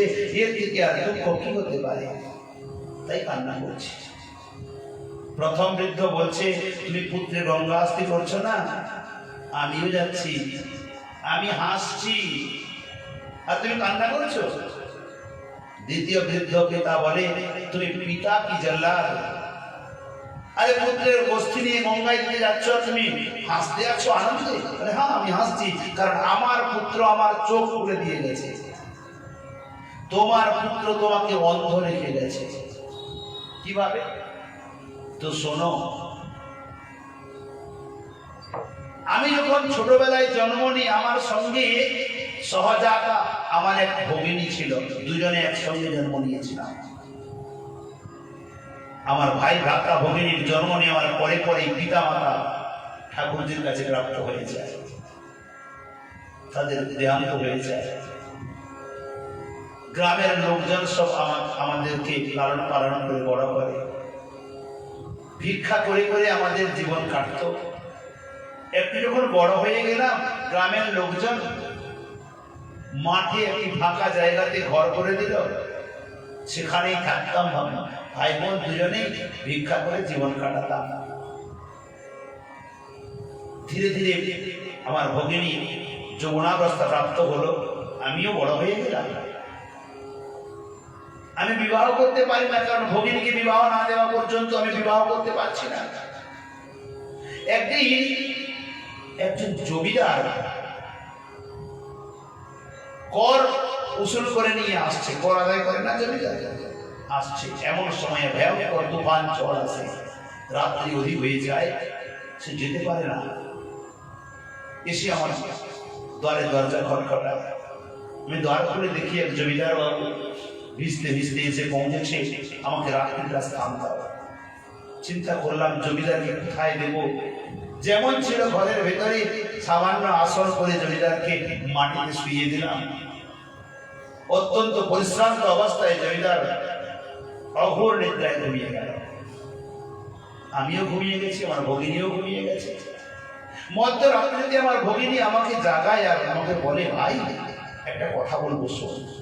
গোপন কথা বলে, কি বল? এই জমিদারের কাছে না অনেক টাকা পয়সা আছে, একে যদি মেরে ফেলি, এর টাকা পয়সা নিয়ে আমরা বিশাল রাজপুরী তৈরি করে নেব। শোনা মাত্রে আমার ভগিনীর গালে আমি এক চড় দিয়েছি। অতিথি নারায়ণ ভাবা, অতিথি দেব ভাবা, উনি বিপদে পড়ে আমার ঘরে ছেলেটাকে মারার কথা বলছিস। তোমার ভগিনী কাঁদতে কাঁদতে বলছে, দাদা রে, আমাকে তো তুই মারলি, আমি তো বড় হয়েছি, আমাকে বিবাহ দিবি, আমি চলে যাবো পরের ঘরে, সেখানে গরিব হোক ধনী হোক যা হবে আমার কপালে আছে, কিন্তু তোর ভবিষ্যৎ কি হবে? তোর কিছুই নাই, না টাকা পয়সা, না জমি বাড়ি, না ধন সম্পদ, কিচ্ছু নেই। কাল যখন বিবাহ করবি, সংসার হবে, কি করে পরিবেশন করবি? এই ভিক্ষা করে করে? আমি কি আমার জন্য বলছিলাম? আমি তো তোর জন্যই বলছিলাম। ভগিনীর পরামর্শে আমার মন ঘুরে যায়। ওই রাত্রিতে জমিদারের গলা কেটে ওকে মেরে মাটি খুঁড়ে ঘরের মধ্যে পুঁতে ফেললাম। ওর যাবতীয় টাকা পয়সা ধন সম্পত্তি ছিল, সোনা দানা সব নিয়ে অল্প দিনের মধ্যে ভব্য রাজপ্রাসাদ তৈরি করে নিলাম। সবাই চিন্তা করলো, তাড়াতাড়ি এত ধনী কি করে হয়ে গেল? কেউ বুঝতে পারলো না, বহু ধনী হয়ে গেলাম। সময় অনুসার ভগিনীর বিবাহ ব্যবস্থা করলাম, কিন্তু দেখো যেমন কর্ম তেমন ফল। বারাত এসে গেছে, ভগিনী বিবাহের বেদিতে যাবে, সাজিয়ে বুঝিয়ে আনা হচ্ছে। কোথায় ছিল সর্প, ওর পায়ে দংশন করলো, বেদিতে পৌঁছানোর পূর্বেই তার মৃত্যু হয়ে গেল। সবাই ফিরে চলে গেল, অত্যন্ত দুঃখ হলো। ধীরে ধীরে সময় অতিক্রান্ত হতে লাগলো, আমি একা থাকলাম। গ্রামের লোকজনেরা বললো, এখন বাবা তুমি একা হয়েছো, আমরা বিবাহ করিয়ে দিচ্ছি, বিবাহ করো। এক সুন্দর কন্যা দেখে আমাকে বিবাহ করিয়ে দিল। সময় অনুসার পুত্র জন্ম নিল, বড় উত্তম পুত্র। শীল, গুণ, রূপ, বিদ্যার্থী, বুদ্ধি সমস্ত ক্ষেত্রে অত্যন্ত প্রখর, অত্যন্ত উত্তম ছিল আমার পুত্র। অতি অল্প সময়ের মধ্যে বিদ্যাতে সমস্ত বিদ্যাতে নিপুণ হয়ে গেল। পুত্র ধীরে ধীরে 20 বছর বয়স হয়ে গেল। 21 বছর বয়সে আমি তাকে বিবাহ করালাম। এক বধূমাতা ঘরে এলো। বধূমাতাও অত্যন্ত উত্তমা ছিল, অত্যন্ত শীল, রূপবান, ভগবতী সব কিছু ছিল। কিন্তু বড় দুর্ভাগ্যের বিষয়, যেদিনকে বধূমাতাকে নিয়ে ঘরে এলো, ওই দিন থেকে আমার পুত্রের জ্বর আরম্ভ হলো। পুষ্প সজ্জা রাত্রিটাও হলো না। জ্বর হতে হতে ডাক্তার কবিরাজ বৈদ্য যায়, দেখাই না কেন, কোনো মতে আর জ্বর ভালো হয় না। তাকে চিকিৎসা করতে করতে 5 বছর কেটে গেল, এই 4 বছর কেটে গেল। 25 বছর বয়সে পৌঁছে আমার যে যাবতীয় ঘর দুয়ার সম্পত্তি বাড়ি টাকা পয়সা ছিল, ওই পুত্রকে ভালো করানোর জন্য বিক্রি করতে করতে করতে করতে সর্বহারা হয়ে যে কুটিয়ায় আমি ছিলাম প্রথমে কুড়ে ঘরে, ওই কুড়ে ঘরে এসে পৌঁছে গেলাম। আজ আমাকে ভিক্ষা করে ঘর চালাতে হয়, কিছু নেই ঘরে। বধূমাতার মুখের দিকে তাকাতে পারি না আমি। পুত্রের এই দুরাবস্থা, রোজগার করি পুত্র, এখন আমি বৃদ্ধ হতে যাচ্ছি, কি করে এখন আমি পরিবার পোষণ করি? তাই ভিক্ষা করতে করতে আমি দিন অতিবাহিত করি। একদিন পুত্র শয্যাশায়ী হয়ে শুয়ে আছে, আর 4-5 বছর উঠতে পারে নাই বিছানা থেকে। আমাকে বলছে, বাবা একটা ফল খাওয়াবে? বড় বেদানা খেতে ইচ্ছা করছে, খাওয়াবে? কোথা থেকে আনবো রে বাবা, কাছে তো একটা পয়সা নেই। কে বলে, ঘরের ভেতরে দেখো অমুক জায়গায় কোণে একটি হাড়ি আছে, তার ভেতরে 5 টাকা পড়ে আছে, যাও।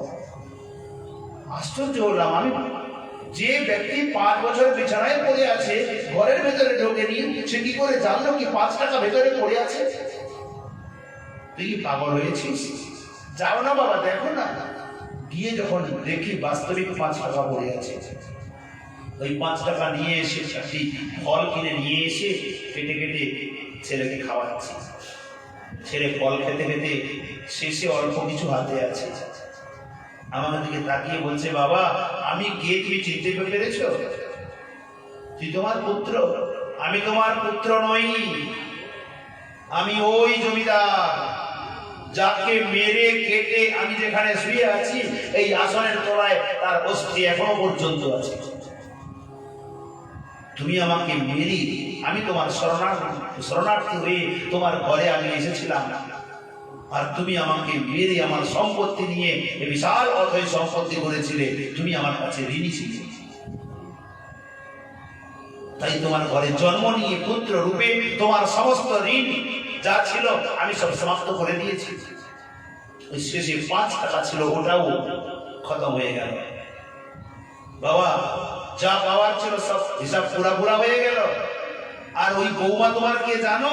তোমার যে ভগিনী, যে তোমাকে বুদ্ধি দিয়েছিল এই কার্য করার নিমিত্ত, ও তোমার বধূমাতা হয়ে এসেছে। একে তুমি সারা জীবন পালন করো, আমি তো চললাম। বাস, পুত্র মরে গেল। দ্বিতীয় বৃদ্ধকে বলছে, তাই আমার পুত্র আমার চোখ খুলে দিয়ে গেছে। মাতা কস্য, পিতা কস্য, কস্য ভ্রাতা সহোদরা, কয়া প্রাণ সম্বন্ধম কাকস্য পরিচিত। কেউ পত্নী রূপে, কেউ পুত্র রূপে, কেউ সম্বন্ধীদের রূপে আসে।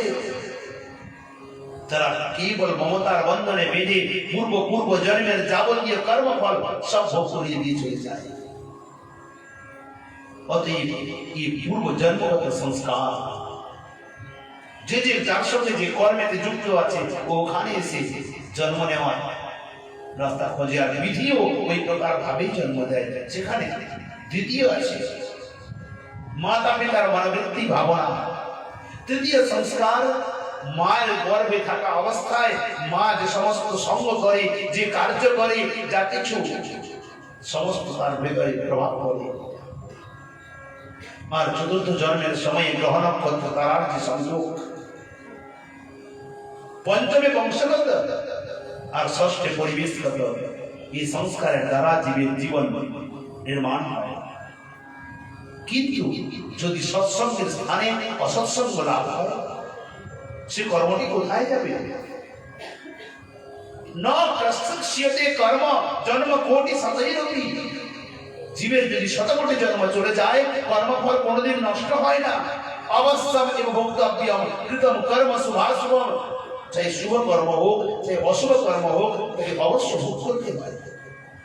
ঠিক ওই কর্মানুসার দেখো, ভরতজি পূর্ব জন্মের সৎকর্ম ছিল, তিনি জাতিস্বরা হয়ে জন্ম নিয়েছেন। পূর্ব জন্মের সমস্ত স্মৃতি তার জাগরিত আছে। কর্মেতে সামান্য একটু ভুল হয়ে গেছিল, তাই তিনি হরিজন্ম রক্ত হয়ে গেছে। চাই সুকর্ম হোক চাই দুষ্কর্ম হোক, ফল তো অবশ্যই ভোগ করতে হয়। তিনি হরিজন্ম হয়েও যেহেতু তার চিত্তের মধ্যে ভগবত স্মৃতি, পূর্ব জন্মগত সংস্কার জাগরিত আছে, তিনি কোনো পশুর সঙ্গ করেন নাই। সোজা চলে গেলেন ওই পুরো আশ্রমে যেখানে তিনি প্রান্তর করেছিলেন, ওইখানে পৌঁছে গেলেন। ওখানেই তিনি দেখলেন বহু ঋষি মুনিগণ যজ্ঞ করছেন, তপস্যা করছেন, মন্ত্রোচ্চারণ করছেন। এই আশ্রমে থাকতেন, ঋষিগণের প্রদত্ত ফলগুলো প্রসাদ গ্রহণ করতেন, বেদ মন্ত্রকে শ্রবণ করতেন। এইভাবে দিন কাটতে কাটতে একদিন বেদ মন্ত্র শ্রবণ করতে করতে আধা শরীর গণ্ডকী নদীর জলে আর আধা শরীর স্থলে রেখে তিনি প্রাণ ত্যাগ করলেন। এখানে কি ওই একই ন্যায়, ন্যায় কিন্তু একটা মরণে তাদের সম্ভাব ও প্রাণীনাম পরিচয় হতে, ওই একই ন্যায় অনুসারে তিনি ব্রাহ্মণ সন্ত মহাত্মা ঋষি মুনিকে দর্শন করতে করতে তাদের মুখনিসৃত বেদ মন্ত্র শ্রবণ করতে করতে তিনি প্রাণ ত্যাগ করলেন। তাই পরের জন্মে জন্ম হলো কোথায়? ব্রাহ্মণ ঘরে। তিনি ব্রাহ্মণ কুমার হয়ে জন্ম নিলেন। এখন প্রশ্ন ওঠে, হরিণের প্রতি মমতা করে জন্ম নিল, কি জন্ম নিল? হরিণের প্রতি মমতা করে প্রাণ ত্যাগ করলো, জন্ম কি হলো? হরিণ জন্ম। যাদের ঘরের দরজায় লেখা থাকে কুকুর হইতে সাবধান, ওদের কোন জন্ম হবে? আর আমাকে বলতে হবে না।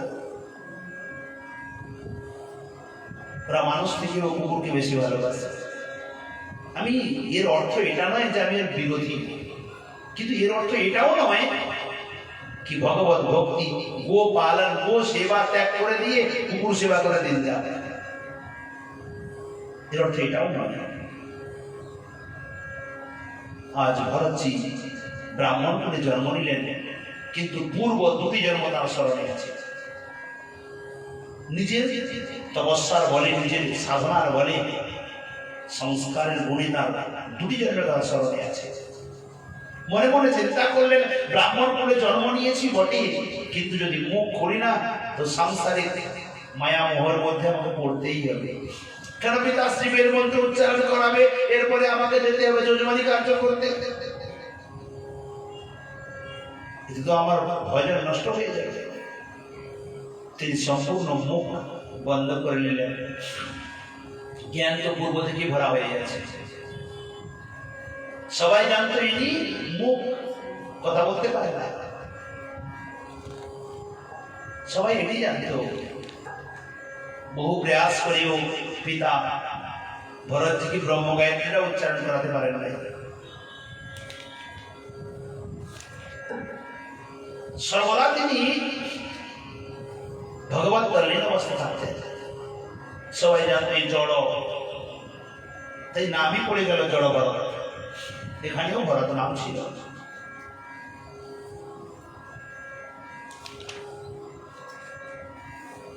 ভরতজি যেখানে বসতেন চুপচাপ ভজনে তল্লীন থাকতেন। যদি কেউ কোনো কাজ দিত না,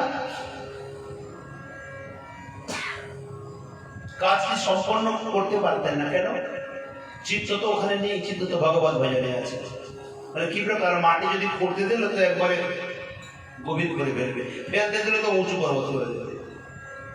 তাই তার ভ্রাতা আদি নিয়ে বসিয়েছিল জমিনের আলে, যাও খেতে চুকি করবে। কারণ পশু পক্ষী এসে ফসল খেয়ে যায়, খেতে চুকি করে, বাস। ক্ষেতের আলে বসতেন, চুপচাপ ভগবত চিন্তন করতেন, তল্লীন থাকতেন। আর খেতে যে খেয়ে যাচ্ছে না, ওনার ধ্যান থাকলে তাহলে তাড়াবে, ওদিকে ধ্যানই নেই। ধ্যান তো ভগবত চরণে তল্লীন আছে।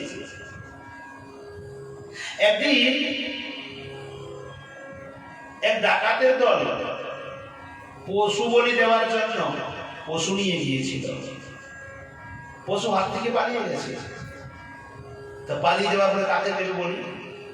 ভরতজিকে মিলে গেছে, নিয়ে চলে গেছে। ভরতজিকে বলি দেওয়ার জন্য নিয়ে গেছে। যখন তাকে স্নান করায় না, মানে সুন্দর স্নান করে ফেললো, খেতে দিল, গপাগপ খেয়ে গেল। ডাকাতরা মনে মনে ভাবছে, বাপরে, যদি কোনো পশুকেও ভোজন দিই না, সে ভয়ে খায় না, কিন্তু স্নানও করছে, ভোজনও করছে, এর কি ভয় ভ্রান্তি বলতে কিছু নেই। নিয়ে চলে গেল।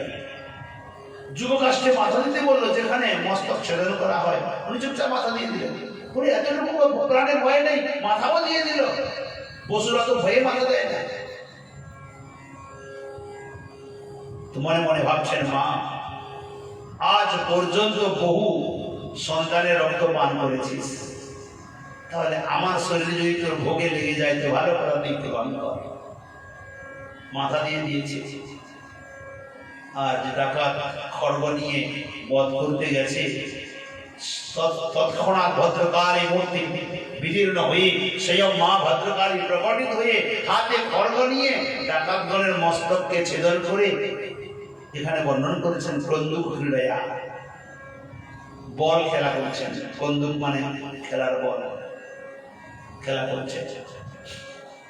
ডাকাতগণকে বধ করে যখন ভদ্রকালী মাতা গিয়ে ভরতজিকে যুবকাষ্ট থেকে বের করে নিয়ে আসে, প্রাণে এতটুকু ভয় নেই, মাথা দিয়ে দিয়েছিস। ভরতজি মুখ খোলেন নেই, মনে মনে বলছেন, মা এত সন্তানের রক্ত পান করেছিস, আমার রক্ত পান করতে অসুবিধা কোথায়? মা মনে মনে উত্তর দিচ্ছেন, পুত্র তোর এক বুঁদ রক্ত যদি মাটিতে পড়ে যাবে না তো শ্রী গোবিন্দ আমাকে ছাড়বে না, আমার মস্তকটাও চলে যাবে, কারণ তুমি যে ভগবানের পরম ভক্ত। এই জন্য নমে ভক্তি আপনারা সন্ধি এখানে প্রতিপাদিত হয়ে যায়। ভরতে চলে এলেন, চুপচাপ বসে জমিনের খেলিতে আলিতে বসে ভজন করছে। সিন্ধু সৌমের দেশের রাজা রহুগণ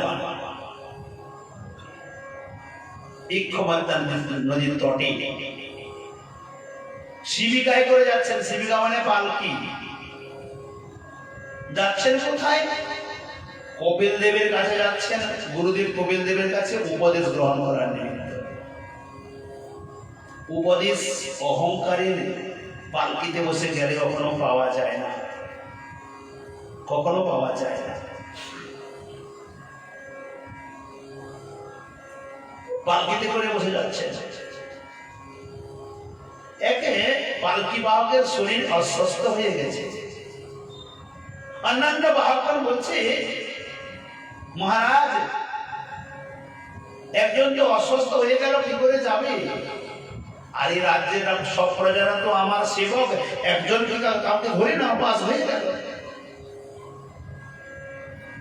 দেখে তো ভরতজি মিলে গেছে, লম্বা চওড়াও আছে, হাট্টা কাট্টা আছে, তাগড়া আছে, একাই একটা পালকি বয়ে নিয়ে চলে যাবে, ধরে নিয়েছে। কিন্তু ভরতজি তো ওদের থেকে আরো লম্বা, তো কাঁধে কান তো পটে না, পালকি তো এক প্রকার বেঁকে আছে। ভরতজি নিয়ে লাগিয়ে দিয়েছে, চুপচাপ চলছে। কিন্তু পালকি বাহকের একটা তাল থাকে, তালে তালে হাঁটে। ইনার তো বেতাল, কেন ইনি তো কোনোদিন তালে হাঁটে না। আর সামনে যদি কোনো জীব এসে যায় না, কোনো পিপিলিকা বা কিছু এসে যায়, উনি লাফ দিয়ে উপর দিয়ে যায়, যেন উনি মরে না যায়। তাই তাদের তালে দিনার তালে পড়বে না। প্রথমবার যখন লাফ দিয়ে উঠেছে, রাজা রহুগণ বলছে, আরে আমাকে দণ্ড দিতে, আমাকে মারবি নাকি তোরা? পালকি বাহকরা বলছে, মহারাজ এই নতুন পালকি বাহক এসেছে না, এ পালকি বইতে জানে না, এ মধ্যে মধ্যে লাফ দিয়ে যায়। রাজা রহুগণ বলছেন, ও হো, বড় দুবলা পাতলা তো, শরীর একবারে রুগ্ন, তাই হাঁটতে পারছে না, নিয়ে গিয়ে রাত্রির সাথে ভালো মন্দ খাওয়াবে, তারপরে একটু শক্তি হবে, নিয়ে যাবে, নতুন তো ঠিক হয়ে যাবে, চলো। কিছু দূর যায়, আবার লাফ দিয়ে ওঠে। যখন পালকি বাহক লাভ দেবে, তো পালকির ভিতরে বসে থাকা ব্যক্তির মাথা কোথায় লাগবে? ও উপরে লাগে। তৃতীয়বার যখন হয়েছে, রাজা রহুগণ রাগ করেছে, ক্রোধ করে বলছেন, জীবিতম হয়ে তম জীবন মৃত মাম কদর্থকৃত্য ভর্তি শাসন মতিচরসি। তুমি রাজাকে শাসন করছো, আমাকে যন্ত্রণা ব্যথা দিচ্ছ। তুমি কি মানুষ না, জীবন মৃত? আমার কথা কানে ঢুকছে না? এই প্রকার শাসন করবো, এমন দণ্ড দেব না, ভালোভাবে মনে থাকবে। রাজা রহুগণের কথা শুনে ভরতজি মনে মনে ভাবলেন, আজ যদি আমি মুখ না খুলি, একদিন জগৎ বলবে ভরত যেমন সম্বল মহাত্মার কাছে পৌঁছেও রাজা রহুগণের উদ্ধার হলো না, অধঃপতনে চলে গেল। পালকিটিকে নিচে নামালেন। তৎপশ্চাৎ ভরতজি জিজ্ঞাসা করছেন, কি বললে, আমাকে শাসন করবে? আজ প্রথমবার মুখ খুললেন, আমাকে শাসন করবে? রাজন বলতো, একটি মাটির ঢেলা, তার উপরে আর একটি মাটির ঢেলা, তার উপরে আর একটি মাটির ঢেলা, ভার কার উপরে পড়বে? প্রথমটার উপরে না দ্বিতীয়টা না তৃতীয়টা, কোনটাই ভার পড়বে? তুমি বলবে নিচেরটাই ভার পড়বে, বলে ওটা তো পাঞ্চভৌতিক। বলে মাঝখানে না, সেও পাঞ্চভৌতিক। উপরে সেও পাঞ্চভৌতিক। ভার কে পাবে? অতএব হে রাজন, আমার কাঁধে আছে পালকি, আমার এই শরীরটা পাঞ্চভৌতিক, যে পালকিটি আছে সেটাও পাঞ্চভৌতিক, তার ভেতরে তুমি বসে আছো, তুমিও পাঞ্চভৌতিক। তো পাঞ্চভৌতিক বস্তু কাকে ভার দেয়? আর তুমি শাসন করবে যাকে, তুমি শাসন করবে এই শরীরটাকে, এই শরীর তো আমি নয়। আর যদি মনে করো আমি যে নিত্য শুদ্ধ মুক্ত ভগবত দাস, আমি আত্মা, আমাকে তুমি পাবে না শাসন করার জন্য। শরীরের জন্ম আছে, শরীরের মৃত্যু আছে, শরীর রুগ্ন হয়, শরীর সুস্থ হয়, শরীর লম্বা হয়, শরীর মোটা হয়, শরীর সুন্দর হয়, শরীর গুরুব হয়। আত্মার না জন্ম আছে, না মৃত্যু আছে, না আত্মা রুগ্ন হয় না, সুস্থ হয় না, লম্বা হয় না, বেটে হয় না, মোটা হয় না, পাতলা হয়। আত্মা তো একে রহস্য। তুমি তাকে পারে কোথায় শাসন করার জন্য? বাকি এই শরীরকে তুমি যে দণ্ড দেবে, কিন্তু কবে মৃত্যুতে বরণ করে নিয়েছে।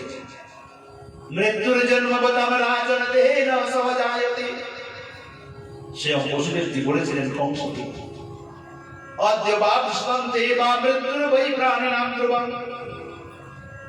শরীরের সঙ্গে মৃত্যুদেবীর জন্ম হয়েছে, তাই প্রতি শ্বাসে শ্বাসে শরীরের আয়ু ক্ষয় হয়ে যাচ্ছে, মৃত্যু হচ্ছে। তুমি কাকে শাসন করবে? তাই উদিতম ব্যক্তম বিপ্রলব্ধম ভর্তুষ্টমে যদি বীরভার গন্তুর যদি স্যাৎ অধিকম মম মধ্বা বিবেদি রাসৌ নবিতাম প্রভাত। বড় সুন্দর বলেছেন। স্থৌল্যম কারসম ব্যাধে আধে অশ্চ সূত্রেণ ভয়ং কলিরিচ্ছাজ রাজ নিদ্রা রুদ্রে মন রহম মদহ সুচৌ দেহীন জাতস্য জীবেন সন্তি। স্থৌল্যম শরীর স্থূলতা, কার্ষ্যম কৃশতা, ব্যাধেয় শরীরের ব্যাধি, আধেয় আদি ব্যাধি আদি, ক্ষুধা তৃষ্ণা ভয় জন্ম জরা, এসব কিছু শরীরের গুণক্রিয়া, শরীরেরই হয়। এমনকি নিদ্রা রতি যাবতীয় অহংভাব সমস্ত কিছু দেহেন জাতস্য, দেহের সঙ্গে জন্ম নেয়। নহিমে সঙ্গে আমার ভেতরে এটি এক বিন্দু মাত্র নাই, কারণ আমি তো কোন শরীর নই, আমি তো কেবলমাত্র শরীরের ভিতরে বাস করি, আমি শরীর নই। শরীরের মৃত্যু হয়ে যাবে, আমার মৃত্যু হবে না। অতএব রাজন, তুমি কাকে দণ্ড দেবে? কাকে তুমি দণ্ড দেবে? শোনা মাত্রই রাজা রঘুগণের যেন ধ্যান ভঙ্গ হল। এতদিন যে জ্ঞানের ভেতরে ছিল আমি রাজা, এরা সব আমার সেবক, যেন মনে হয় কোনো বন্ধন থেকে বোধ হয় তাকে বের করে এনে উপরে দাঁড় করিয়ে দিয়েছেন, কোন সাগর থেকে তুলে নিয়ে তাকে তটে দাঁড় করিয়ে দিয়েছেন রাজাকে। রাজা হাত জোড়ো করে গলবস্ত্র হয়ে আজ ভরতজির চরণে গিয়ে সাষ্টাঙ্গে পড়ে বলছেন, কস্তম নিগূঢ়শ্চরসি নিজানাম বিভোর সূত্রম কতমো বধূত কস্যাসি পুত্রত্রয়া বিকস্মাৎ সীমায়নশ্চেদুষিজি শুক্লা। কস্তম, হে প্রভু আপনি কে? আপনি উন্মাদ জড়বৎ আপনি ভ্রমণ করছেন, আপনি কি? আপনি নিগুড় রূপে গোপন স্বরূপে আপনি ভ্রমণ করছেন, মুখ জড় স্বরূপে আপনাকে আমি চিনতে পারিনি।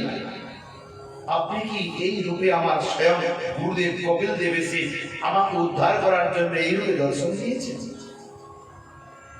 যে এত বড় তত্ত্ব জ্ঞাতা, সে কখনো সামান্য পুরুষ নয়। আমার অপরাধ ক্ষমা করে দেন, আমি আপনাকে চিনতে পারিনি। আপনি কি পরিচয় দেন? হে ঋষিবর, না হম বিশঙ্কে সুররাজ বজ্রা নদ্রজ শূলাত নজমস্সদন্ডা নাগ্ন্যর্ক সোমানি রবিত্ব বস্ত্রাদ শঙ্কে ভৃশম ব্রহ্ম কুলাবমান। আমি সুররাজ অর্থাৎ ইন্দ্রদেবের বজ্রকে আমি ভয় পাই না, সুররাজ বজ্রা। আমি শিবের ত্রিশূলকে ভয় পাই না, জনের দণ্ডকে ভয় পাই না, ভগবান নারায়ণের সুদর্শন চক্রকে পর্যন্ত ভয় পাই না।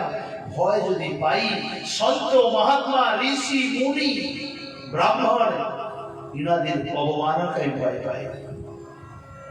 এদের যদি অবমাননা একবার হয়ে যায় ওখান থেকে উদ্ধার হওয়ার কোন রাস্তা নাই। কারণ ঋষি মুনি সাধু সন্ত মহাত্মা বৈষ্ণব এই দেখতে যত সুন্দর, যত আপন বোধ হয় না, তত কালবোধ হয়। যদি এনাদের কাছে অপরাধ হয় এখান থেকে নিষ্কৃতি পাওয়া অত্যন্ত কঠিনতম, অত্যন্ত কঠিন। চর্চামৃতকার এক কথায় বলে দিলেন, যদি বৈষ্ণব অপরাধ উঠে হাতি মাথা উপারে বা ছেটে তার সুখী যায় পাতা। অতএব যদি কোন সন্ত মহাত্মা বা কোন ঋষি মুনি আদির কারো কাছে অপরাধ হয়, এই অপরাধের ক্ষমার একটাই মাত্র রাস্তা, ওনার চরণে গিয়ে পড়া। কার প্রসঙ্গে এসেছিল অম্বরীশ মহারাজের চরিত্রে ছিল না কালকে? আমরা কি দেখেছিলাম? দুর্বাসা ঋষি ভগবান বৈকুণ্ঠনাথের কাছে গিয়েও স্থান পায় নাই, তাই ফিরে আসতে হয়েছে। এই জন্য যদি হে ঋষি বল, আপনার চরণে আমার যদি অপরাধ হয়ে যায় আমাকে ক্ষমা করে দেবেন। বারবার ঠাকুর কণ্ঠে প্রার্থনা করতে লাগলেন। ভরতজি বড় সুন্দর উপদেশ দিয়েছেন, হে রাজন, অকোবিদ অকোবিদ বাদ বাদন বদস্ততো নাতিবিদম বরিষ্ঠ ন সূরয়ো হি ব্যবহারমেন তত্ত্বাবমর্ষীণ সভামনন্তি। পণ্ডিতের মতো কথা বলছো আর মূর্খের মতো কার্য করছো। রাজন দেখো, ভগবত ভক্তি এই প্রকার পাওয়া যায় না। সরলে সহজে এই প্রকার অহংকারের শিবিকায় বসে গুরুদেবের কাছে গিয়ে ভগবত ভক্তি লাভ করা যায় না। গুরুচরণ যদি প্রাপ্ত হতে হয় কেবল নম্রতা, শরণাগততা, আত্মসমর্পণতা, তবে কি সম্ভব হয়। সাধু সেবা, বৈষ্ণব সেবা, গুরু সেবা এ কেবল নম্রতার দ্বারা হয়, অহংকারের শিবিকায় বসে হয় না। বড় সুন্দর উপদেশ দিলেন, রহু গণায় তপসা ন জাতি ন চির্জয়া নির্বপনা গৃহদেবা ন ছন্দসা নৈব জলাগ্নি সূর্যে বিনা মহৎ পাদ রজোভিষেক। এই প্রসঙ্গ আবার এসে গেল। মহৎ কৃপা বিনা কোনো কার্য সিদ্ধ নয়। তপস্যার দ্বারা, ইচ্ছা মানে যজ্ঞের দ্বারা, গৃহত্যাগের দ্বারা, বেদ মন্ত্রের দ্বারা, জলে অগ্নিতে সূর্যতে পূজা করলে, ধ্যান করলে ভগবত ভক্তি লাভ হয় না। মহতের চরণের দ্বারা যা লাভ হয়। অতএব মহৎ কৃপা ছাড়া কোনো বস্তু পাওয়া যায় না, বিনা মহৎ পাদ রজোভিষেক। রাজা বলছেন, তো মহৎ চরণেরও পাবো কোথায়? কেউ তো দেবে না। আর একটি কথা বলি, আমাদের এই দেশুয়া ভেতরে না কয়েকটি প্রচলন আছে, প্রথা। সন্ত মহাত্মা প্রসাদ খেতে বসলেন, বসা মাত্র যাও প্রসাদ। ভাব নাই, ভক্তি নাই, প্রেম নাই, তার পাশে ডব ডব মাথা করে প্রসাদ খাবার আছে।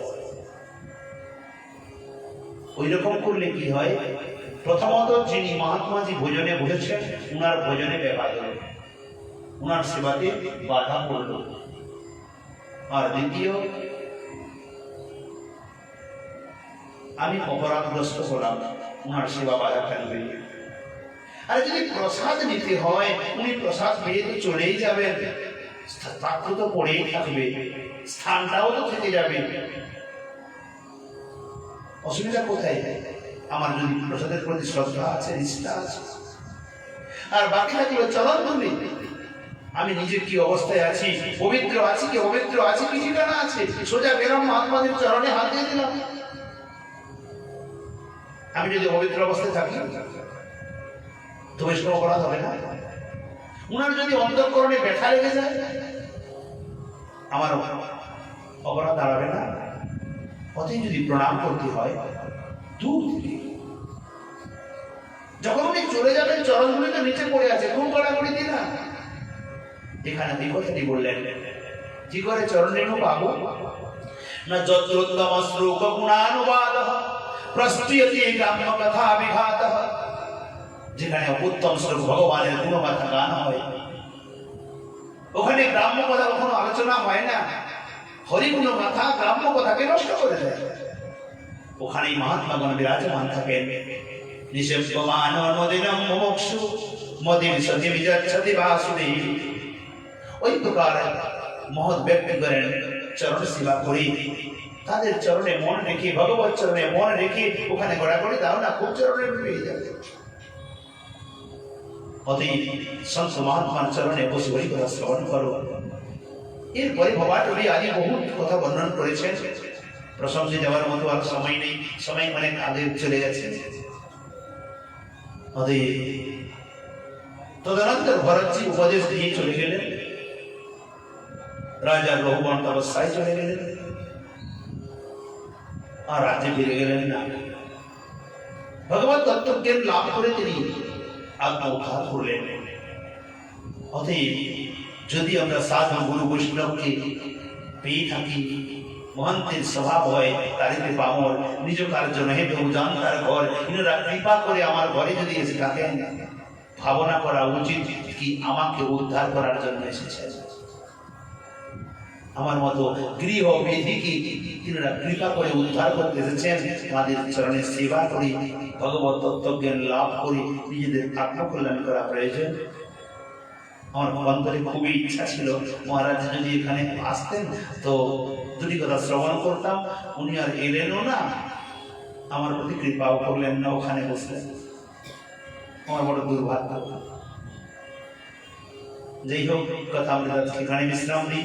যাবতীয় ভুল ত্রুটি আছে সবাই মিলে এক অবোধ মূর্খ বালক মনে করে কৃপা করে ক্ষমা করে দেবেন। সর্বচরণের সঙ্গ প্রণতি অর্পণ করি। নিতাই গৌর হরি বল। জয় জয় শ্রী রাধে শ্যাম। বল ভক্তবৎসল ভগবান কি।